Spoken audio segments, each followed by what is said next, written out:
My wife pushed me through a glass table, then vanished for 5 years before returning with someone's child. I never thought my fairy tale would turn into a nightmare. When I first saw Vanessa across the conference room during that big project, something clicked. She was everything I wasn't. Bold, decisive, with a sharp wit that cut through corporate nonsense. My quiet patience seemed to balance her fire perfectly. Those 2 years of dating were intoxicating. Late-night conversations, spontaneous weekend trips, promises whispered under starlight. When I slipped that ring on her finger and saw tears in her eyes at our wedding, I thought we'd beaten the odds. Found something real. Our little house became a home. And when Lily was born, holding that tiny bundle in my arms, I felt complete. Vanessa was an attentive mother then, and watching her with our daughter only deepened my love for her. Money was tight sometimes, but we managed. We talked about our future, planned vacations we couldn't yet afford, dreamed of college funds for Lily. It wasn't perfect, but it was ours. When Vanessa got pregnant with Sophia, things changed.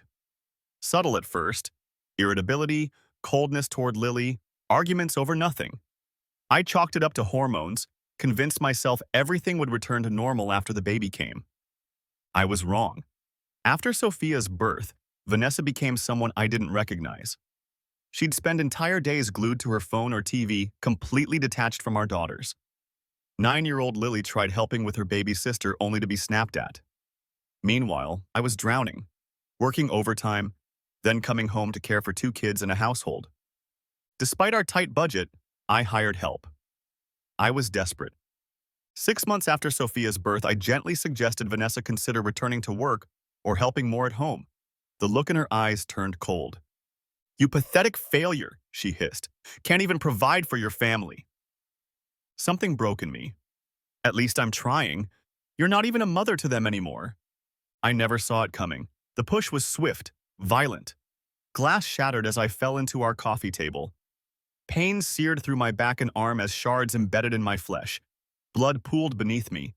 Looking up at my wife, this stranger, I saw no remorse in her eyes. Only emptiness. I spent 3 days in the hospital. The physical pain nothing compared to what was happening inside me. Those sterile white walls became my thinking chamber. By the time the doctor discharged me, I knew what needed to happen. When I arrived home, Vanessa acted like nothing had happened. She was sitting on our couch, scrolling through her phone while my mother watched the kids. "We need to talk," I said, my voice steadier than I expected. Her eyes narrowed as I laid out my terms.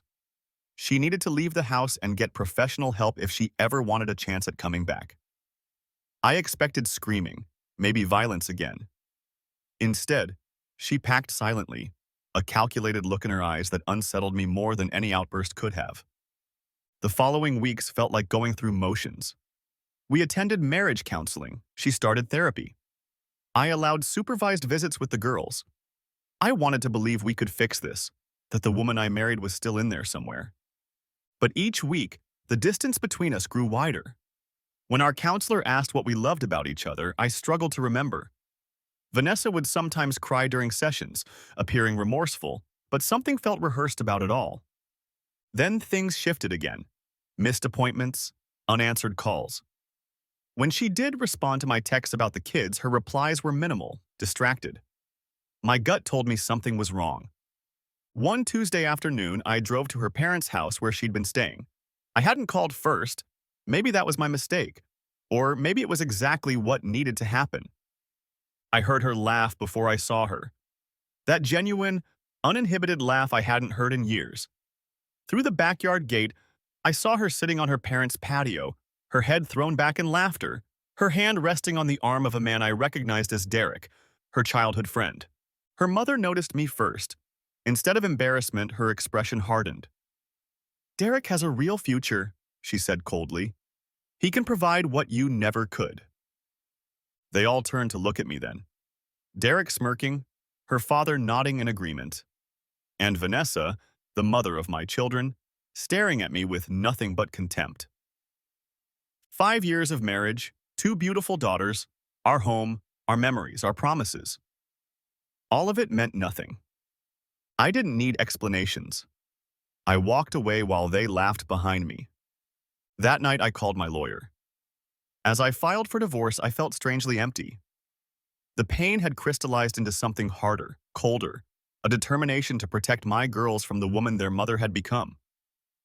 If only I'd known then that this was just the beginning, that Vanessa wouldn't let me go without extracting her pound of flesh first.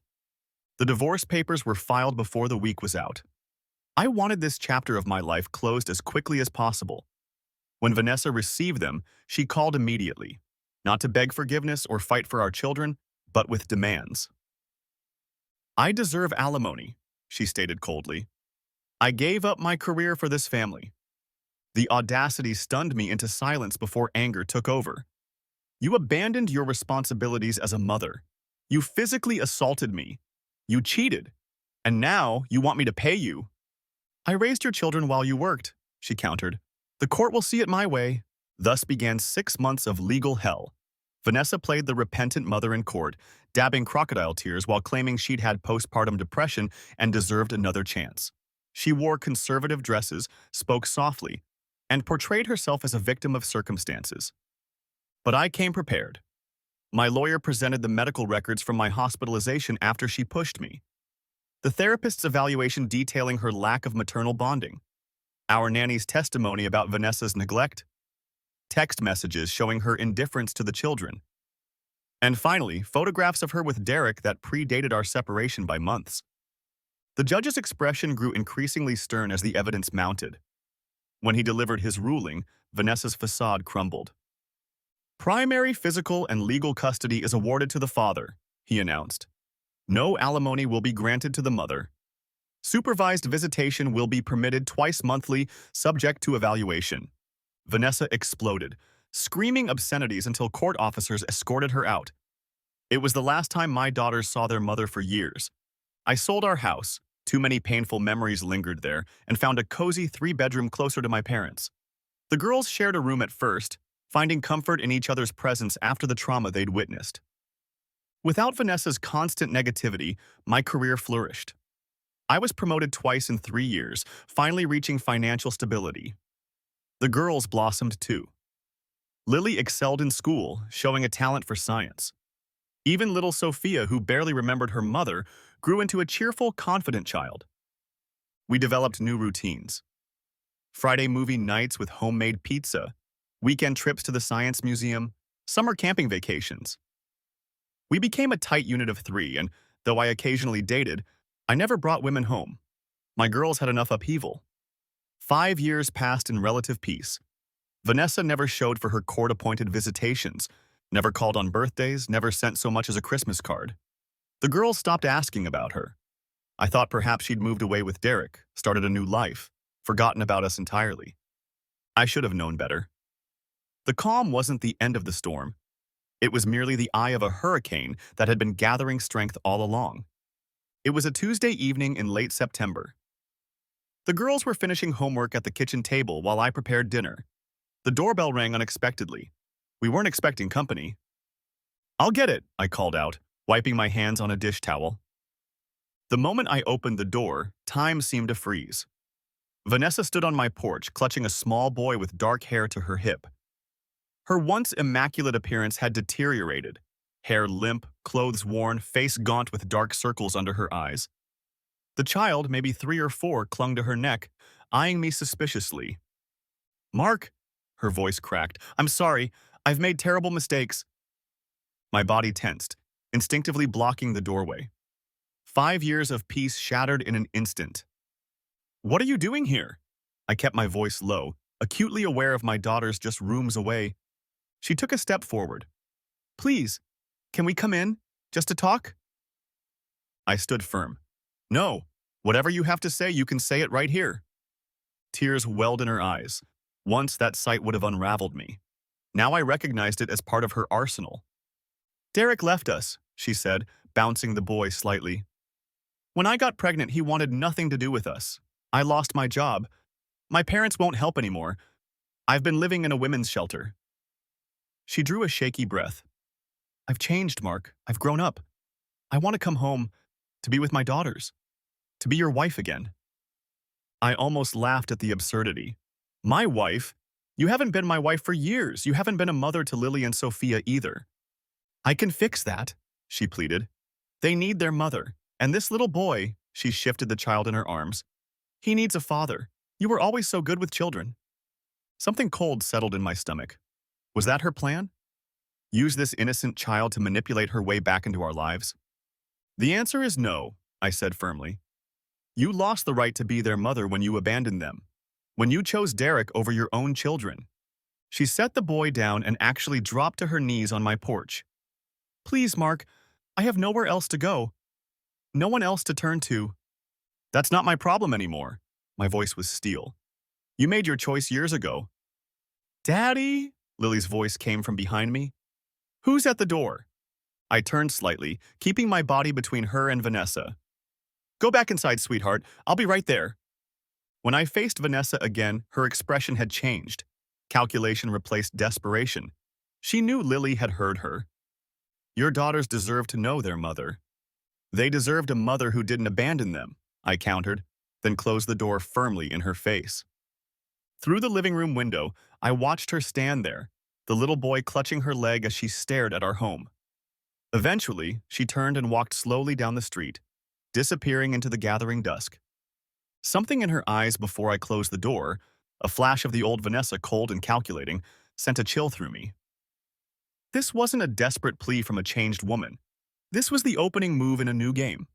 I knew with bone-deep certainty Vanessa wasn't done with us yet. After shutting the door on Vanessa, I sat in the living room, mind racing. How had she found us? What was her endgame? The girls were unusually quiet during dinner, picking at their food. Lily kept glancing at me, questions clearly burning on her tongue. Was that her? She finally asked. I nodded, seeing no point in lying. Yes, that was your mother. Why was she here? Sophia asked. At 9, she barely remembered Vanessa. Before I could answer, my phone rang. My mother's name flashed on the screen. Perfect timing. I needed to warn my parents that Vanessa might contact them next. Hello, Mom, I answered. Mark Anthony Peterson. Her voice was ice. How dare you? I pulled the phone from my ear, momentarily confused. What? How could you be so heartless, turning away Vanessa and that poor child in their time of need? My blood ran cold. How do you know about that? It just happened. She called us, sobbing, said you slammed the door in her face after everything she's been through. I stood, moving away from the kitchen where the girls were clearing dishes. After everything she's been through? Mom, she abandoned her children. She physically assaulted me. She cheated. People make mistakes, Mark. She's changed. She's the mother of your children.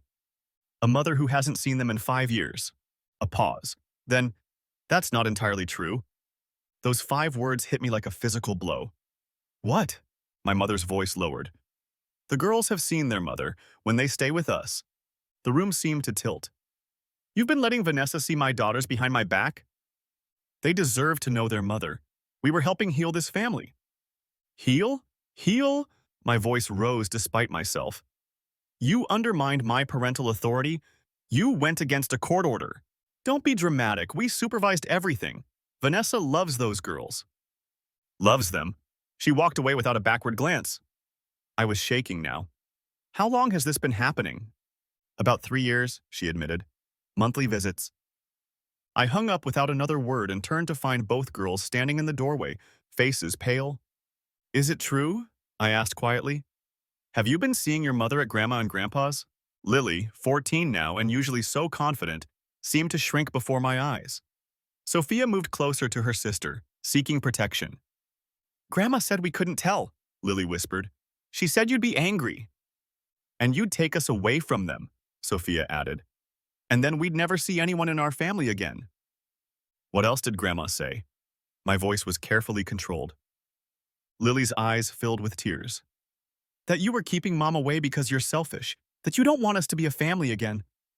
And Grandma said God would be mad at us if we told you, Sophia said. That it would be a sin?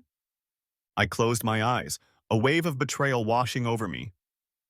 My own parents, the people I'd trusted most, had been poisoning my children against me for years.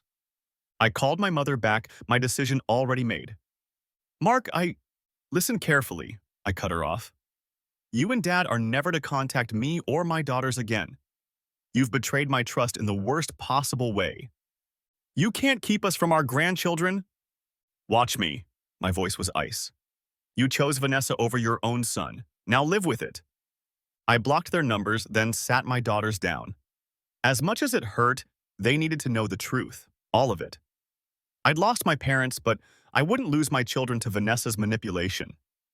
What I didn't realize was that this betrayal was only the beginning. I'd spent too many years being reactive. It was time to take control. The morning after discovering my parents' betrayal, I called my lawyer Janet, who had handled my divorce. We need a restraining order, I told her, explaining everything. Not just against Vanessa, but my parents too. She didn't question my decision. I'll file the paperwork today. Given the circumstances and previous court rulings, we should get approval quickly. 3 days later, it was done. The court granted a 5-year restraining order against Vanessa, citing psychological manipulation of minors. My parents received the same, a fact that brought me no joy but immense relief. The legal system, which had protected us once, was doing so again. The girls were quiet when I explained what had happened. They didn't fully understand the complexities, but they recognized the adults in their lives had been playing dangerous games with their emotions. "Does this mean we're alone now?" Lily asked that night as I tucked her in.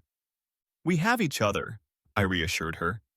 "And sometimes, that's the safest kind of family to have." 2 weeks after the restraining orders were issued, my phone lit up with a message from an unknown number. "You'll regret this. I'll take back what's mine." I didn't respond, but I took precautions. Security cameras went up the next day. I met with the school principal to update the approved pickup list and provide photos of Vanessa. Each night, I personally checked every lock in our home. Slowly, the threat of Vanessa began to fade. The girls stopped looking over their shoulders. Sophia's nightmares subsided. Lily's grades improved. I adjusted my work schedule, taking on more remote projects to be home when they returned from school. Our house became truly ours. We painted walls in bright colors, planted a garden, adopted a rescue dog named Buddy who slept at the foot of the girls' beds. We created new memories to overlay the painful ones. On an ordinary Tuesday, almost a year after Vanessa's reappearance, Janet called. "Thought you'd want to know," she said without preamble. "Vanessa was arrested yesterday." My hand tightened on the phone. "What for?" "Financial fraud. Apparently, she's been running schemes to extract money from various men, including identity theft. She's looking at serious time." That evening, I received another call from a cousin I rarely spoke with. My parents had been forced to sell their home to cover legal costs after becoming entangled in Vanessa's schemes. They'd moved across the country, too ashamed to remain in the community. I felt no satisfaction, only a profound sense that justice had finally arrived without my having to pursue it. The following Saturday, I took the girls to the park. As they raced across the grass with Buddy, their laughter carrying on the breeze, I sat on a bench and took a deep breath. The warmth of the sun touched my face, and for the first time in years, I felt only the present moment, not the weight of the past or anxiety about the future. "Dad, come play!" Sophia called, waving frantically.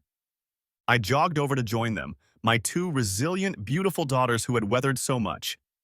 We were not a perfect family, not a complete one by traditional standards, but we were whole in all the ways that mattered. The story Vanessa and I began had ended, but our story, mine and my daughters, was still being written, one peaceful day at a time.